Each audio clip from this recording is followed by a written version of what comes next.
Hi, it's Katrina.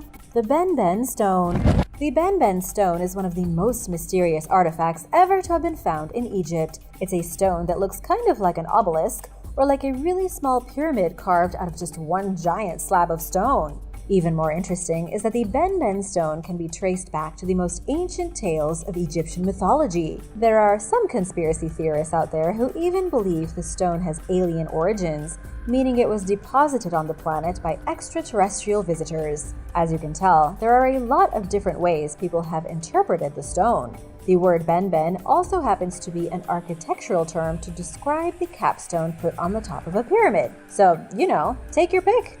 The Ben stone was discovered in the Temple of the Phoenix in the ancient city of Heliopolis. This temple was supposedly dedicated to the deity Atum. According to the Egyptian creation myth, it was Atum who brought the entire universe into being. Out of the darkness and chaos, Atum rose from the primeval waters and began the long and arduous task of creating everything. The exact place he supposedly popped into existence was on the Ben stone itself, which is why the ancient Egyptians thought it was so important. The stone in the Temple of the Phoenix was supposedly where the very first ray of light from the sun fell. It became the prototype for the capstones of the pyramids and for the much larger obelisks that were erected all throughout Egypt. The Rind Papyrus. Artifact 10057 in the British Museum, aka the Rind Mathematical Papyrus, is arguably the best example we have today of ancient Egyptian mathematics. The ancient papyrus was named after Alexander Henry Rind, the Scottish antiquarian who purchased it in 1858 while on a trip to Luxor in Egypt. According to what Alexander told the museum, the person he acquired it from had gotten it during an illegal excavation near Ramesseum. The papyrus dates back to around 1550 BC, making it one of the oldest mathematical documents in the world. The only one even older is the Moscow Mathematical Papyrus, but the Russian one isn't nearly as interesting. This mathematical transcription was written by a historian of mathematics called Ahmes during the 12th dynasty of Egypt while the kingdom was under the rule of Amenemhat III. It's written in hieratic script and is about 16 feet long.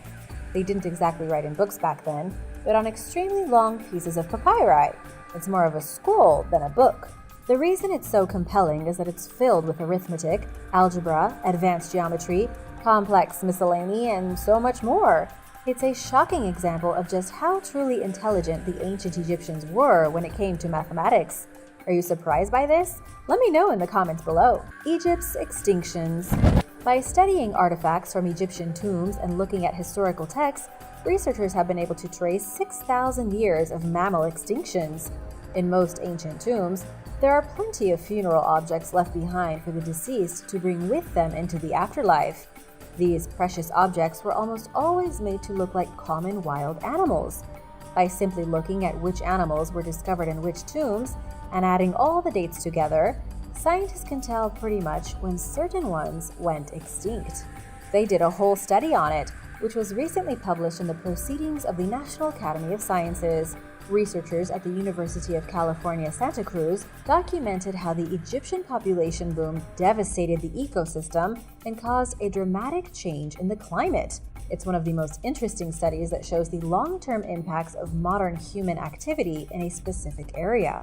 For example, there were 2 species of rhinoceros present in Egypt 5,000 years ago. These species of rhinoceros were clearly described and documented in artwork. But then, by the late pre-dynastic period, also about 5,000 years ago, all of these rhinoceroses vanished. It was a result of human activity. For a more recent example, we can look at lions. Up until 2,400 years ago, there were plenty of accounts of lions roaming around Egypt, and this was also represented in artwork. But almost abruptly, most lion artwork stopped, and all accounts of roaming cats ended. It's because they were all killed just a few centuries before Rome conquered Egypt. Pretty surprising, don't you think? Egyptian egg ovens. Some historians say the Egyptian egg oven is more of a technological wonder than any of the pyramids. The Egyptian egg oven is exactly what it sounds like, a very old device used to hatch eggs. What's truly fascinating is that it's still being used today in rural Egypt, even 2,000 years after it was first invented. and almost no aspect of it has changed. The first account of the Egyptian egg oven comes from Aristotle, who saw one with his own eyes and couldn't believe the ingenuity of it. He witnessed an Egyptian egg incubator, a mud oven designed specifically to replicate the conditions underneath a brooding hen. Heat, moisture, and one man that periodically turned the eggs meant that over 4,500 fertilized eggs could be hatched at the exact same time in just 2 weeks. It was so amazing and such a brilliant device that even French visitors in the 1700s wrote of it in wonder. To make the invention of the egg oven even more phenomenal, keep in mind it was created near the end of the ancient Egyptians as we think of them. Chickens only ended up in Egypt during the Ptolemaic dynasty around 300 BC, after the death of Alexander the Great. Only once the Egyptians started eating a lot of chickens did they come up with the first egg incubators.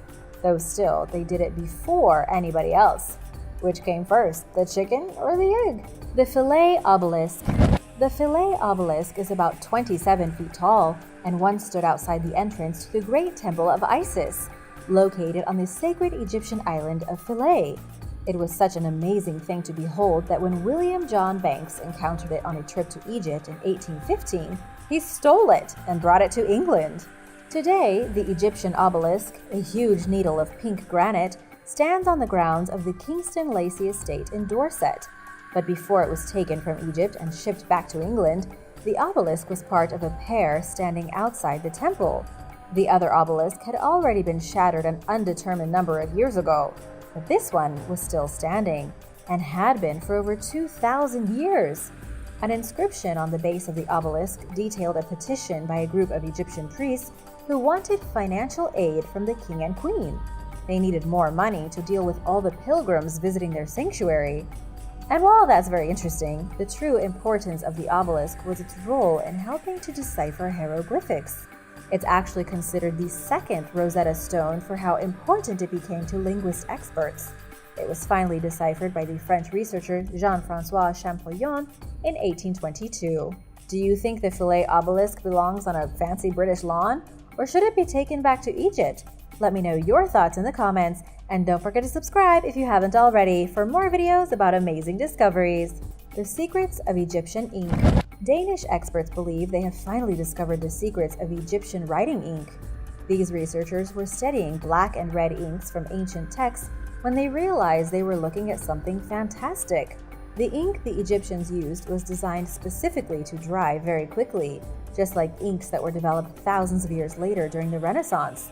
Yet again, the Egyptians were way ahead of the curve. The Danish experts were looking at texts discovered in Egypt's Tebtunis temple library. They then cross-referenced what they found from the temple texts with the other texts in their Copenhagen collection from the 1st century AD. That was when Egypt was a Roman province. What they found was that ink developed way back in 3200 BC, over 5,000 years ago, was just as advanced as the stuff from the Roman days. The Egyptians used black ink for the normal body of the text, and then used red ink for highlighting specific headings and for key words. But what really shocked researchers was that the Egyptians had figured out how to use lead in their ink to make it dry faster, something that wasn't figured out in Europe until the 15th century. The Keeper of the Secret Tomb. One of the weirdest and most obscure tombs in all of Egypt was discovered just a few years ago at a burial site near a pyramid at Abu Sir. It's being called the Keeper of the Secret's Tomb, and it dates back 4,000 years. Researchers believe it was built for a priest named Kairos, described as the only friend of an Egyptian pharaoh. This has proven to be a mystery, because scientists don't know which pharaoh he was supposedly friends with. And to make things even weirder, inscriptions within his tomb describe Kairos as the steward of the royal palace and the keeper of the secret of the mourning house. It's all quite vague, which somehow makes it even more exciting. Sadly, the burial chamber had been looted centuries ago, and there wasn't much left. The thieves had left behind only the limestone sarcophagus, a small granite statue, and the inscriptions of Kairos' many titles. Researchers believe this priest, if that's what he really was, had boasted a very impressive career. At the graveyard, a small chapel was also discovered with more inscriptions referencing Kairos. He must have been an extremely important person here during the 3rd millennium BC, yet nobody's ever heard of him. The best guess experts have now is that he was the friend of Pharaoh Nefertari, though whether Kairos was the pharaoh's only friend is impossible to confirm. Who do you think is the most famous Egyptian pharaoh? Let me know in the comments below. Ancient stone slab. A farmer in Egypt came across an ancient stone slab known as a stela completely by accident. He was preparing his land for cultivation when he came upon the slab, 2,600 years old. It was originally erected by the pharaoh Apries, who ruled Egypt in 589 BC. This is according to the Egyptian Antiquities Ministry. The farm is located about 62 miles from Cairo, not near any other really major archaeological sites. The stela is about 8 feet tall and nearly 2 feet thick. At the very top is a carving of a winged sun disk, typically associated with the sun god Ra. There's also a cartouche of the pharaoh, and then the rest of it is covered in 15 lines of hieroglyphic writing. As of right now, researchers are still working to decipher the hieroglyphics to see what this amazing piece of history says. The stone slab is remarkable because it's in nearly perfect condition. It's like somebody shrink-wrapped it and put it in the freezer for 3 millennia. There are a few hieroglyphics missing, but it shouldn't take researchers too long to put it all together. As for the pharaoh Apries, history does tell us some stuff about him. The famous Greek historian Herodotus said Apries got himself into a war with the Phoenicians that ended in misery and chaos. Too many Egyptian soldiers died, and it sparked a civil war in Egypt, which led to the pharaoh being ripped limb from limb by his own people. This stone slab may very well shed some new light on this very event. Mummies with gold tongues. In the Egyptian city of Minya, archaeologists came across a pair of very strange burial tombs. It was a team of researchers from the University of Barcelona who exhumed the bodies from the tombs, discovering something shocking. First of all, the bodies were initially buried during the 26th dynasty, sometime between 664 and 525 BC. One of the bodies was a man who had been completely sealed inside of his tomb. The other body was that of a woman whose corpse coffin had already been opened. Some of the women's grave goods were in poor condition, while the men's burial goods were relatively well preserved. And while neither of the bodies had been identified yet, they both had something quite interesting in common. They had golden tongues. Inside the mouth of the man and woman were golden amulets shaped to look like human tongues. While we don't know exactly what this means, experts do have some ideas. They believe the golden tongues were meant to allow the deceased to commune with the great god of death Osiris when they reached the afterlife. It could have been that they had speech impediments or couldn't talk at all. In that case, the golden tongues were probably supposed to amend their impediments in death. That way they could speak to Osiris about getting into the good part of the Egyptian afterlife. In any case, it was way better to have a golden tongue than none at all. Ancient gymnasium. For the first time ever, archaeologists have finally uncovered a completely ordinary gymnasium. While that may seem boring, it's pretty fascinating. The gymnasium is Greek in style, found outside the small town of Wafda. The original town was founded in the 2nd century BC, when Egypt was still under the control of the descendants of Alexander the Great's last general, Ptolemy. It was during this time when Greek styles and Egyptian styles merged. The result was one of the most interesting periods in Egypt, both architecturally and culturally.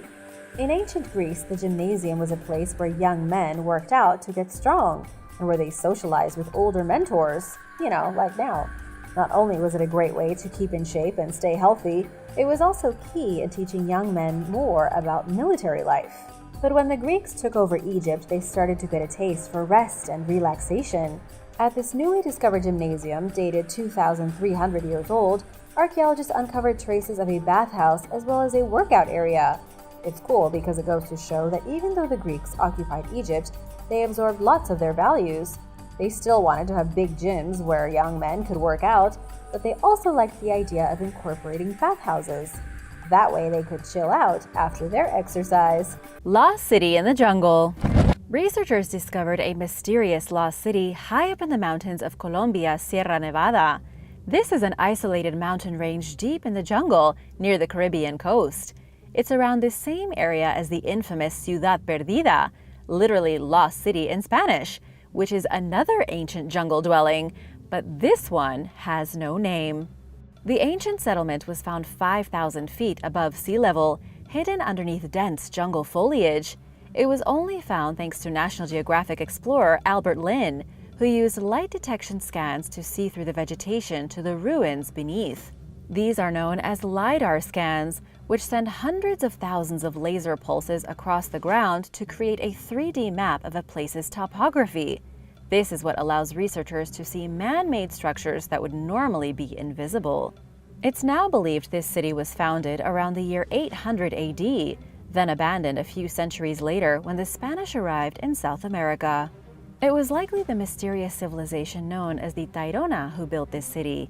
They once lived across a huge part of the Caribbean coast and had countless forest dwellings in the mountains, some of them 18,700 feet high. But not much is known about the Tairona except for their crumbling ruins and thousands of gold artifacts. The Tairona were extremely talented goldsmiths. Once the Spanish arrived and began their campaign of thievery, occupation, and death, the Tairona abandoned most of their cities and slowly vanished. Lost cities of the Maya. Archaeologists use remote surveying technology to look through the thick canopy of forests in Guatemala and discover both lost cities and ancient structures. These lost cities were once populated by the Maya civilization, and these discoveries make it pretty clear the Maya were a lot more spread out than previously thought. Sure, they had some pretty big settlements in Mexico, and some that have already been found throughout Guatemala, but with this most recent discovery, researchers now know they lived in just about every region of the jungle from southern Mexico to Costa Rica. Just like with the lost city in Colombia, experts used LiDAR scanning to identify over 60,000 ancient structures. These structures represent a network of cities, highways, military fortifications, and farming communities. The extent of the Maya civilization is mind-boggling, with an agriculture system on an industrial scale unlike anything else in the ancient world. In total, researchers documented 772 square miles of the Guatemalan jungle. Before this new information, experts believed the Maya population in the lowlands here to have been between 1 and 2 million. Now researchers believe there could have been as many as 20 million people spread throughout the jungles of Mexico, Guatemala, and Belize. The population steeply declined around the year 900. This was when drought decimated the agricultural network and people left the cities since they no longer had food or water. Many of the cities, even those located in the dense Guatemalan jungle, were left overnight. They may be nothing but overgrown ruins now, but otherwise are still exactly as they were when the Maya packed up their things and fled in search of a more stable environment. The world's first city. An archaeological breakthrough using spy satellites has revealed what some are calling the world's first city. The discovery can actually be traced back to the Corona program in the 1950s. This was during the Cold War period, when Americans started using satellite technology to keep an eye on places like the Soviet Union and China. The program continued into the early 70s and was declassified by President Bill Clinton in 1995. The images have since been made available to the public and have become the source of great fascination for archaeologists.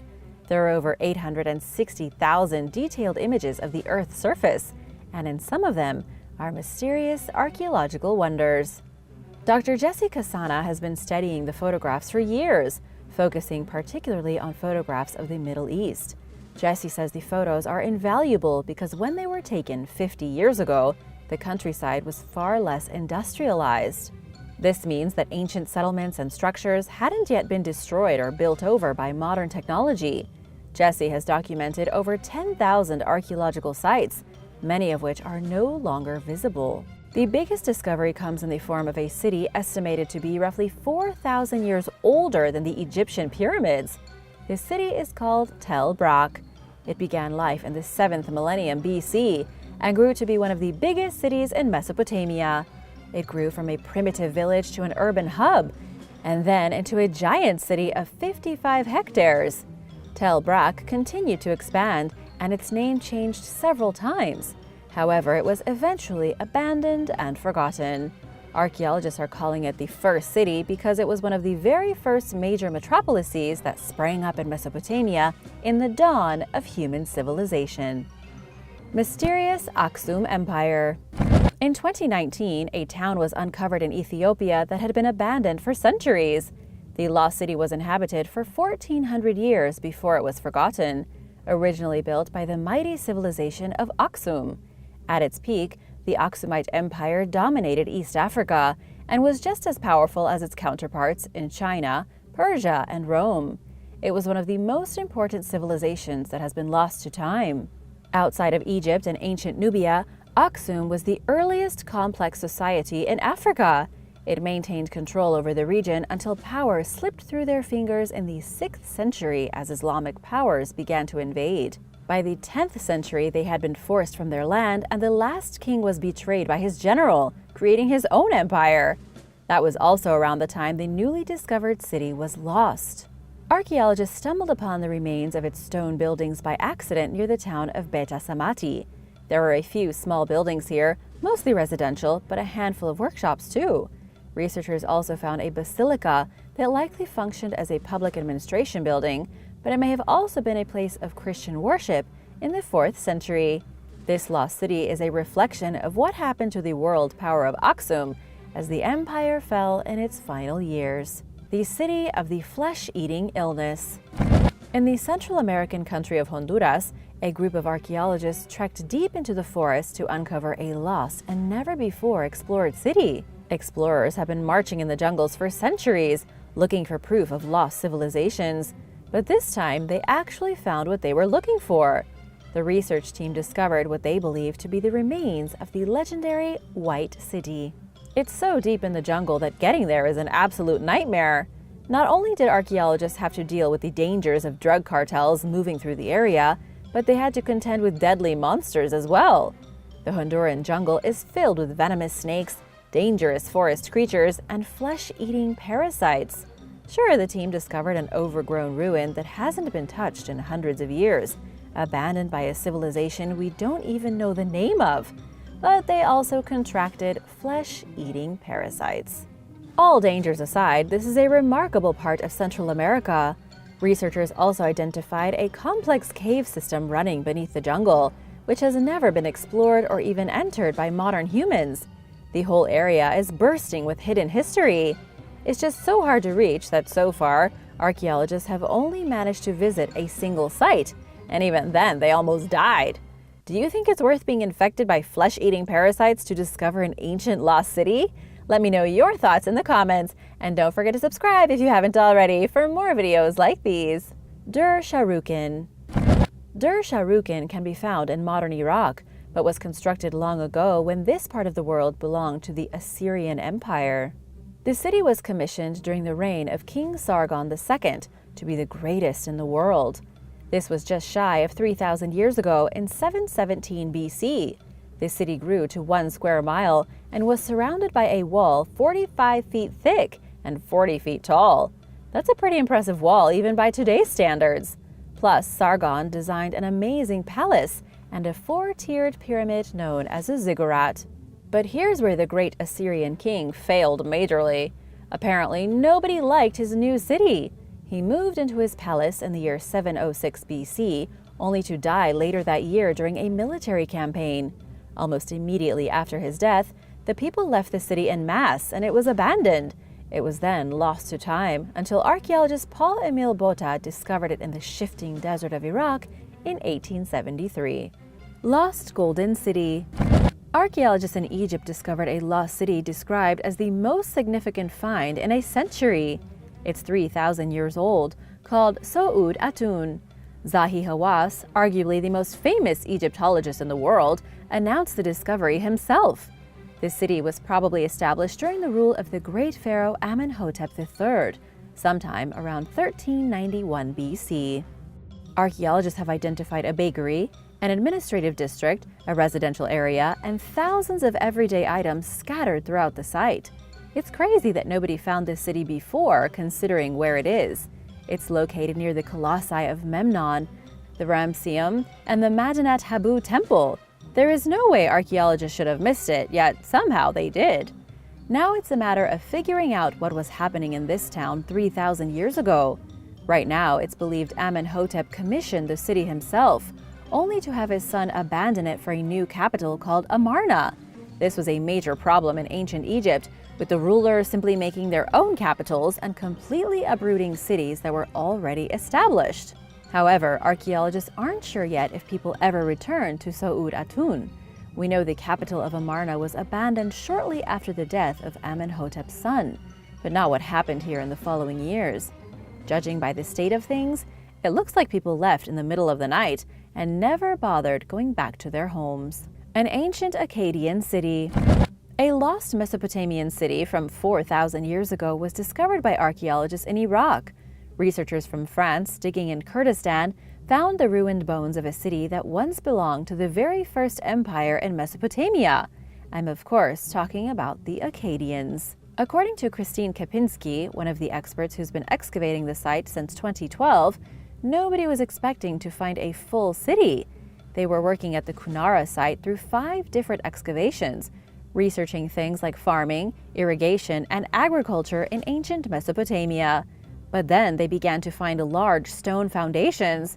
The more they dug, the more they started to realize this was a city, not just a collection of random settlements. Researchers now know the ruins belong to an unknown metropolis, inhabited by mountain folk of the Acadian Empire. That's the oldest empire in the entire world. Archaeologists even found clay tablets inscribed with cuneiform writing at the site, the oldest system of writing on the planet. It should be noted that the civilization of Sumer came before the Acadians, but the Acadians were the first actual empire.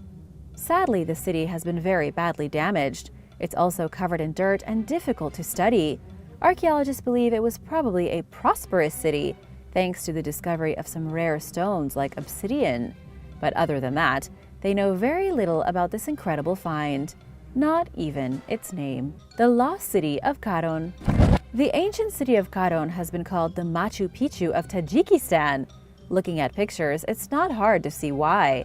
The city was built high up in the mountains, and there is not much left today except stone ruins, and the landscape is almost identical to the Andes in Peru. Even though Tajikistan is in Central Asia and Peru is in South America, most people probably wouldn't be able to tell the difference between the two snapshots without additional information.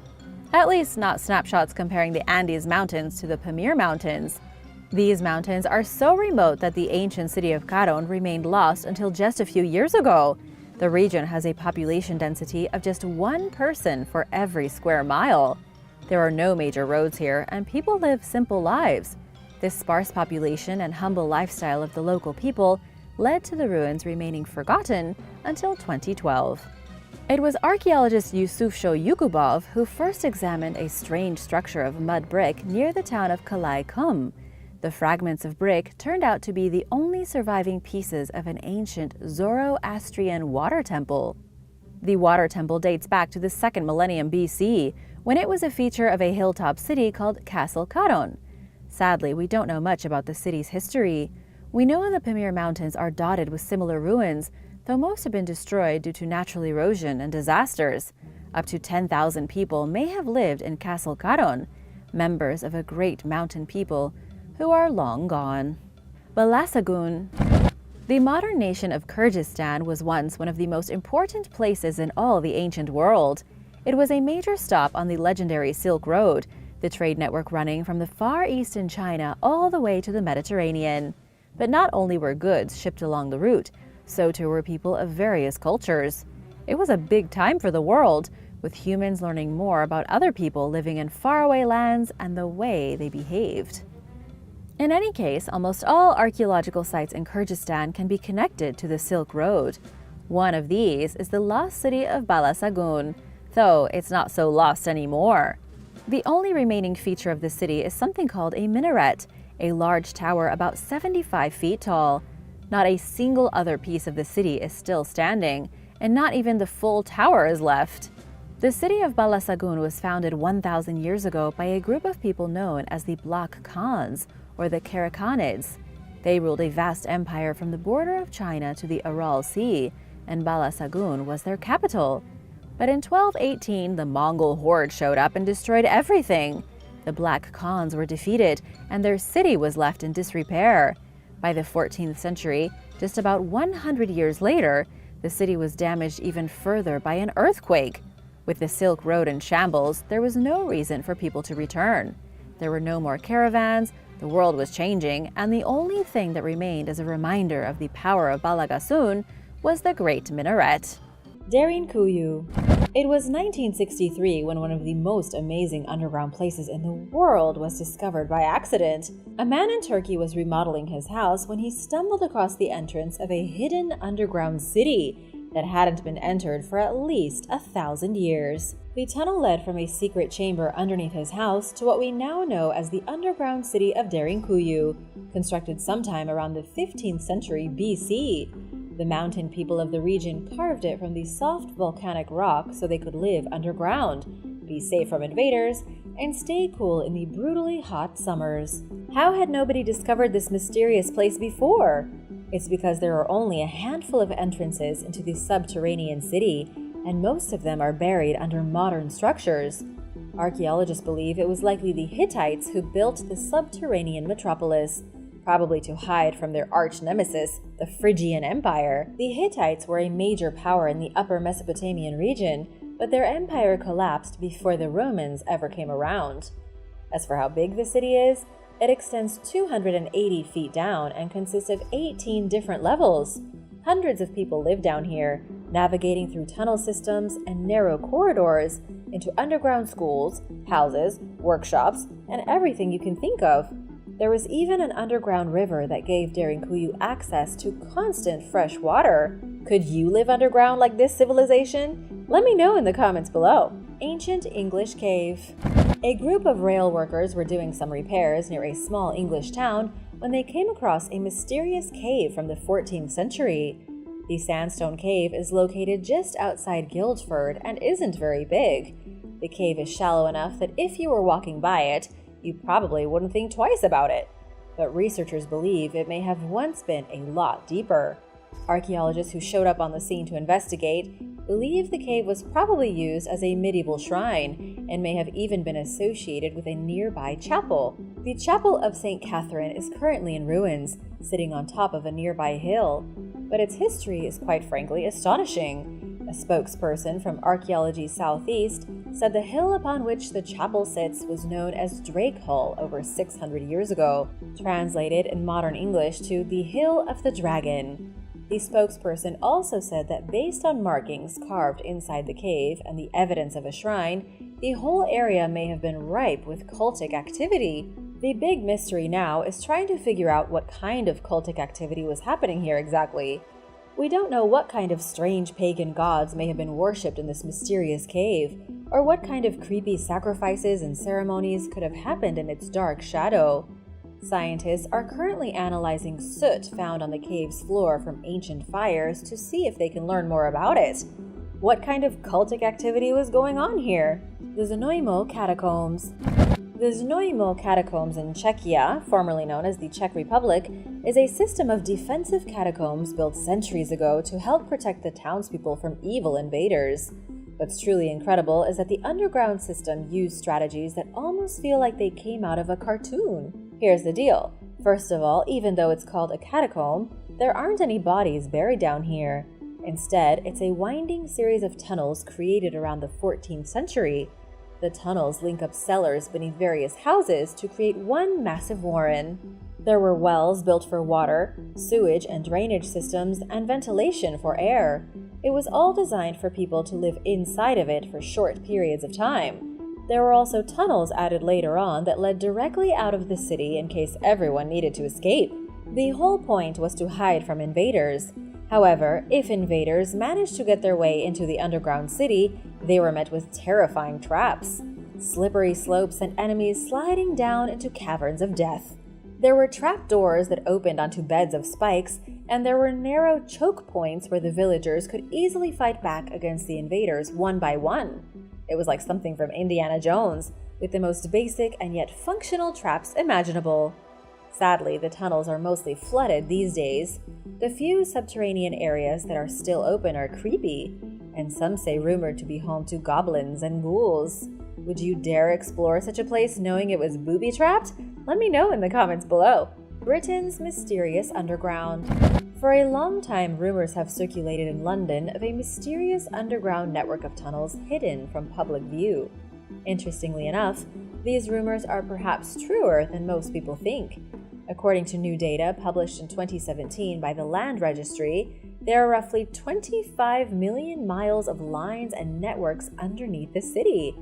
Most of them were constructed in secret, either by British Telecom, the Post Office, or the Ministry of Defense. Many of the tunnels go back to the Cold War era, developed completely in secret in case things ever spiraled out of control with the Soviet Union. There is even a secret tunnel underneath the heart of the government buildings at 57 Whitehall to protect the most sensitive pieces of machinery in case of an atom bomb. In 2014, the Raffles hotel chain purchased a small chunk of these mysterious tunnels for a massive amount of money. Raffles is hoping to open them as luxurious hotels in 2022. But this is only scratching the surface.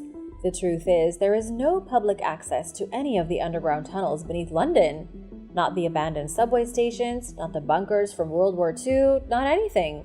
And even though the government has admitted to some extent that there is an entire subterranean world under London streets, chances are there are still some disturbing secrets. The Underground Galapagos. In the dark and gloomy depths of Canada's Kidd Mine, something strange has been going on. The mine is located 350 miles to the north of Toronto, and it's the deepest place that's ever been explored on land. It also happens to be the reservoir holding the oldest water known to scientists. Kidd Mine is an amazing place, used these days for scientific studies and the mining of zinc and copper. Scientists recently took a look 7,900 feet below the surface to a place of darkness and water that has remained undisturbed and unconcerned with the surface world for 2 billion years. The biggest shock that came from this underground region is that it's teeming with life forms. There is so much unique life here that scientists have dubbed it the Underground Galapagos, after the famous Galapagos Islands in Ecuador. Of course, the life down here isn't very big. Scientists have identified single-celled organisms that live without oxygen, surviving solely by breathing sulfur compounds. And instead of using sunlight to live, they rely on chemicals produced in the surrounding rocks. In particular, pyrite is hugely important to these underground organisms. They eat fool's gold to survive, which is something nobody could have anticipated a few decades ago. It's really amazing because even without air and without light, and with no connection to the surface, there is a shadowy realm underground where alien-like life thrives. It means that if there are organisms that eat pyrite and breathe sulfur right here on our planet, there are almost definitely alien creatures on other planets finding even stranger ways to survive. The tunnels of the Inca. The modern city of Cusco was built over the bones of the ancient Inca city of Cusco in Peru. Today, the city sits at an altitude of over 9,000 feet, high up in the Peruvian Andes. There are great archaeological sites to explore throughout the region. For example, the mighty temple walls of Sacsayhuaman can be found here. So incredible and so imposing, they look as though they were made by giants. But an even greater mystery is underneath Cusco. It is said that there are miles of underground tunnels which have never been seen by modern people, and whoever tries to explore them ends up dying in horrible agony. These tunnels are called chincanas, and it's honestly hard to say if they exist or not. The tunnels are said to connect Cusco with the Coricancha temple. The temple was the biggest and grandest of them all in the 15th century, allegedly gilded on every internal wall with gold. But when the Spanish came and destroyed the city in 1533, it was plundered and lit on fire. They built a church over its foundation, and indeed built their structures over the entire ancient town. Nobody can dig underneath the Santo Domingo Church now to look for the passage into the underground because it's a historic building. But the true history is almost certainly underneath, hidden under layers of time. Underground Neanderthal rings. Inside of a French cave, deep below the surface where not a single ray of light can penetrate, archaeologists found something shocking in the early 1990s. They found rings of stalagmites broken off the cave floors and arranged to form what can only be described as a short stone fence. When it was discovered over 30 years ago, scientists had no idea what to make of the formations. They noticed the ground of the cave was scorched from fire, and it was obvious to them that Neanderthals had something to do with it. After much time and patience, researchers believe they have finally put together the puzzle. They think Neanderthals were living way down in this forsaken place about 175,000 years ago. And what they were doing was building rings out of stalagmites, heaping the stones into a pair of giant circles. This very well could have been the first attempt at building a house. These aren't small rings either. The biggest is around 18 feet across and is made up of over 400 stalagmites with a weight of 2 tons. All the pieces were broken to be about the same length, proving the Neanderthals had made some kind of plan. It's truly amazing because it means that before humans were even around, some group of Neanderthals living in Europe tried to teach themselves construction techniques. They had enough brains to plot out their structure in advance and make each piece fit with the next. But still, we don't know what the structure was supposed to be. It may have been a primitive house, maybe just a wall built for the sake of it by a bored Neanderthal. It really could have been used for anything.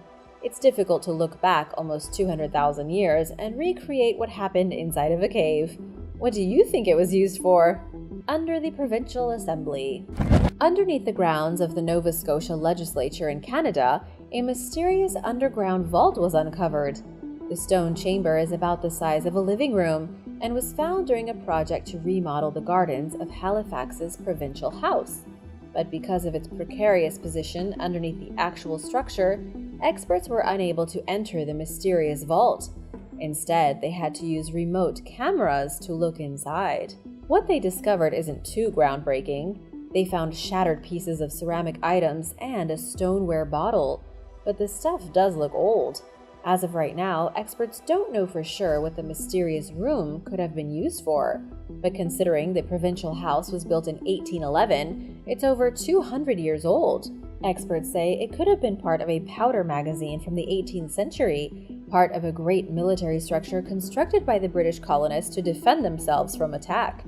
The British Army built plenty of structures like this near the end of the 1700s, such as Fort Anne, which still stands to this very day. The Underground Shell Grotto. The Margate Shell Grotto in England is one of the country's strangest cultural treasures. The grotto itself is a subterranean passageway decorated with roughly 4.6 million seashells. These shells line the walls in fascinating mosaics that can almost take your breath away. Even looking past the fantastic art and craftsmanship it took to create such displays, just imagine how long it took to put 4.6 million shells on the walls. It would have been a monumental undertaking. And to make it even more stunning, nobody has any clue who did it or why. The underground shell grotto was discovered totally by accident in the 19th century. According to the historical accounts, it was a farmer named James Newlove who came across it in 1835 while digging a duck pond. James broke through the ground and into a subterranean cavern, only to discover an underground miracle of artwork in the form of oyster, mussel, and other mollusk shells all glued to the walls. The grotto itself is over 2,000 square feet, intricately designed and extremely colorful. Some of the pieces of artwork are abstract, while others clearly represent animals, mostly birds and reptiles. That makes it even more mysterious, considering there aren't really that many reptiles in England. The builders must have gotten their inspiration from somewhere else. To this day, the grotto remains a mystery. It's not just a cavern or a few roughly carved tunnels. It honestly looks like an underground temple sanctuary, and no one knows how old it is, and there are no records or stories of it anywhere in history. The Tomb of the Prophets. The Tomb of the Prophets is a very old burial site near Jerusalem on the western slope of the Mount of Olives. What makes the tomb so mysterious is that it's believed to be the burial place of the last 3 prophets in the Hebrew Bible: Haggai, Zechariah, and Malachi. It's believed these prophets lived in the 6th or 5th century BC. The problem is that archaeologists have dated the burial chambers within the tomb to be no older than the 1st century BC. So as you can see, the science contradicts the myth. Of course, they didn't have scientific dating processes in the Middle Ages. For that reason, the Tomb of the Prophets has been considered a holy site for centuries. Somebody decided it was where the 3 prophets were buried, and that was good enough for everybody.